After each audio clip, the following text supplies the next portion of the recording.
Hello, নমস্কার।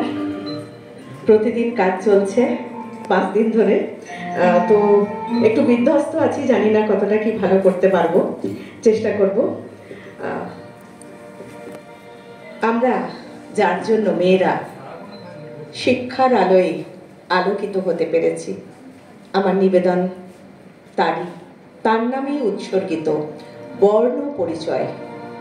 রচনা কবি কেতকী প্রসাদ রায়।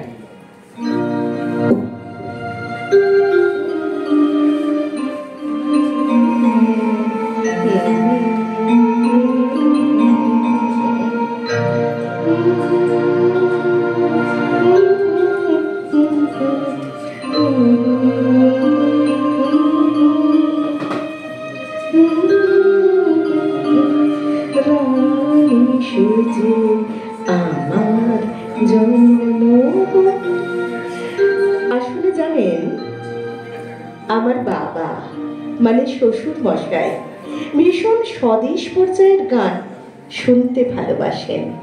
প্রায়ই বলেন, মা ওই গানটা করো, মা ওই গানটা করো রবি ঠাকুরের। আর আমি মনের আনন্দে একটার পর একটা গান করে যাই, আর বাবার চোখ দিয়ে টক টক করে জল পড়ে।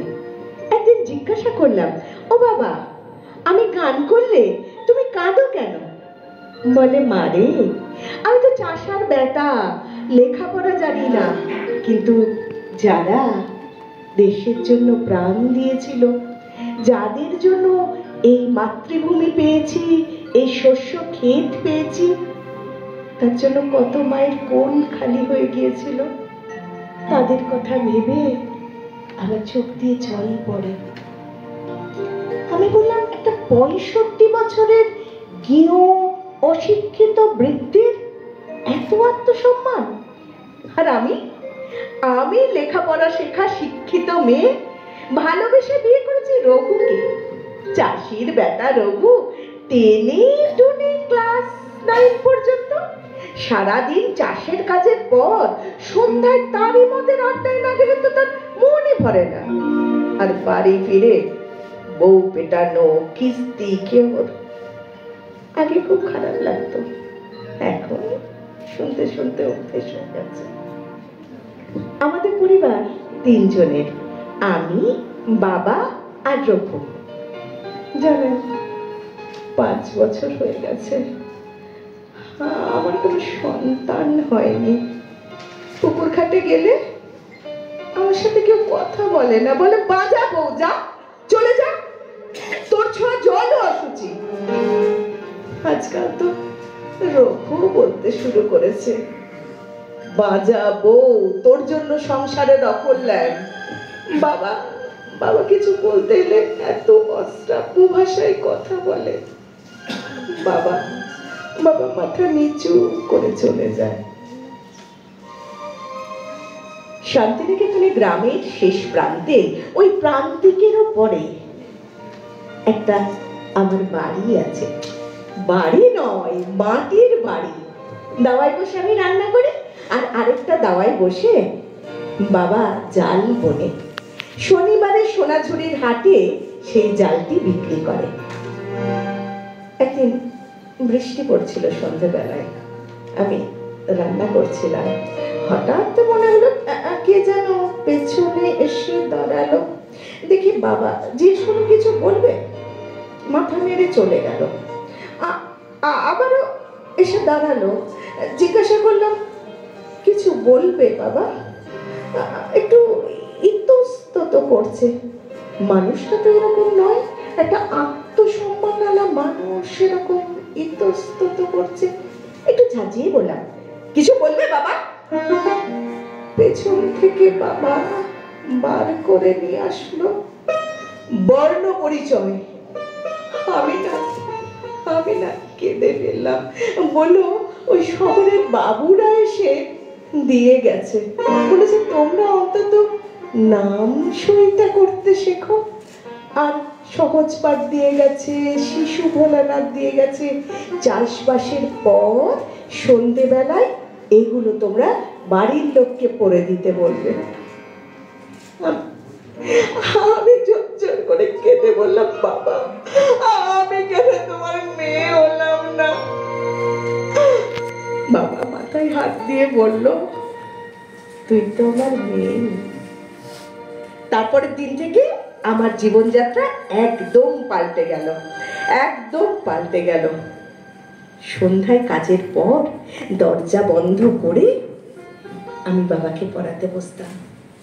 বাবা যখন বলতো, মা এইটা একটু দেখিয়ে দাও, মা এটা কি করে লিখবো, আমার মনটা আনন্দে ভরে যেত। মনে হতো বাবাই তো আমার সন্তান। আমি ভুলে গিয়েছিলাম আমার সন্তান হারানোর কষ্ট। কিন্তু ওই গ্রামের লোকজন শুরু হলো ফিসফিসানি। রঘুর বাজা বউ রঘুর মাথা খেয়েছে, এখন রঘুর বুড়ো বাপের মাথা খাচ্ছে। একদিন পড়াতে বসেছি বাবাকে নিয়ে, দরজা বন্ধ করে। হঠাৎ দরজায় ধাক্কার পর ধাক্কা দিতে শুরু করলো রঘু আর তার দলবল। ধাক্কার পর ধাক্কা দিতে দরজা ভেঙে ঢুকে বললো ঘরে। কে যেন একটা মাথায় বাড়ি বসিয়ে দিল, আমি ছিটকে পড়লাম ওপাশে। আর কে যেন একটা লাঠির বাড়ি বসিয়ে দিল বাবার মাথায়। বাবা ছিটকে পড়ে গেল মাটিতে, রক্তে ভেসে যাচ্ছে গোটা ঘর।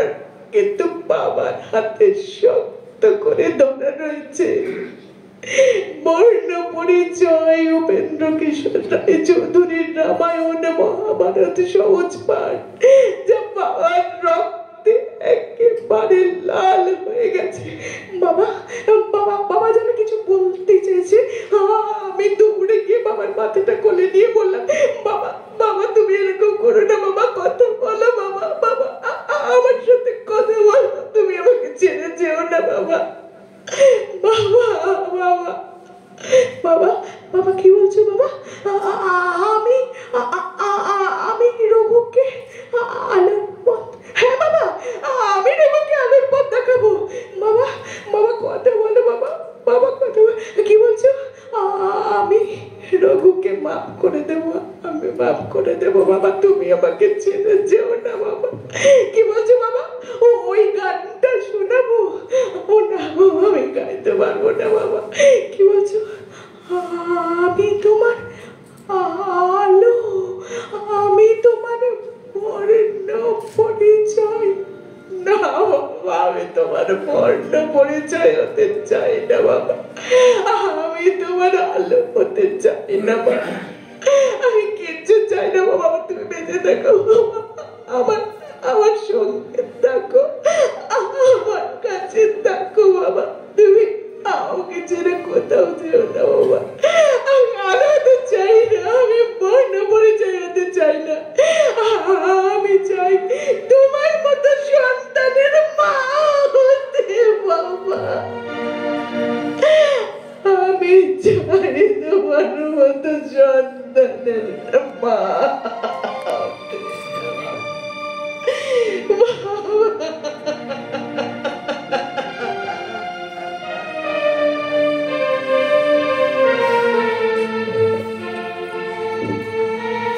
নমস্কার, আপনারা এতক্ষণ শুনছিলেন কবি কেতকী প্রসাদ রায়ের লেখা বর্ণ পরিচয়।